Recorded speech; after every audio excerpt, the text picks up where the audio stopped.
Assalamualaikum, ngedang kacang dhisik wis. Iki ape digawe apa? Ape digawe lemet.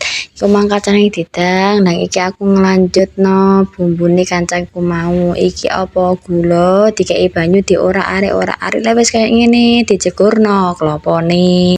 Klopone dijegurno kabeh iku mau terus diorak-arik sampai merata iku mau diakakno genine. Lek wis kaya ngene iki engko kacange ditambah nang nggone klopone iku mau. Iki mau kacang sing tak dang ku mau ya wis tak campurno nang nggone kene. Soale iki engko rencanane gawe isi lemet iku mau teko kacang karo klopo ditambahi nangka. Dadi ben sewedep nangkane iku mau sing marai sewedep. Lah wis kaya ngene iki dipateni biarno adem dhisik.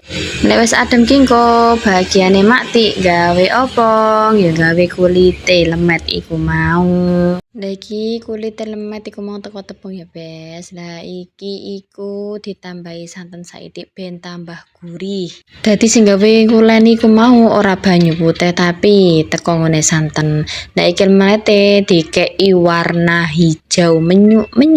Ngulenine wis mari disiapno godhonge dikei minyak ben apa ya ben gak kelet. Baru njupuk iku mau sing dulen iku mau daleh nang gone godhong dilebarno koyo ngene langsung dikei isine iku mau nang gone tengah-tengahe. Semakin akeh isine semakin enak. Lek wis dikei terus ditutupno teko pinggir-pinggir iku mau terus dimbel-mbelak njurene godhong dibentuk kerucut ngono ku lho bes.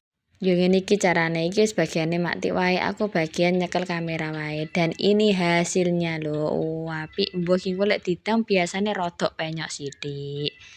Masih lanjut bungkusi maneh dan ternyata wis oleh sakmene akeh.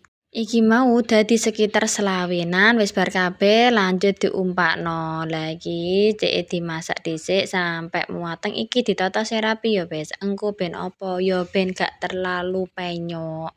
Engko lek gak ditata kaya ngene, pasti engko hasile iku gak karo-karoan. Makanya iki ditata dengan rapi serapi mungkin. Ternyata gak kerasa wis mateng ki mau mati sing bagian ngentas soale ewah momong dan ini hasilnya warnane ijo menyut-menyut. Kayak tak delokno isine bes lu kemepul isine. Masalah rasa ya wis manis terus nangkane dadi enak pol.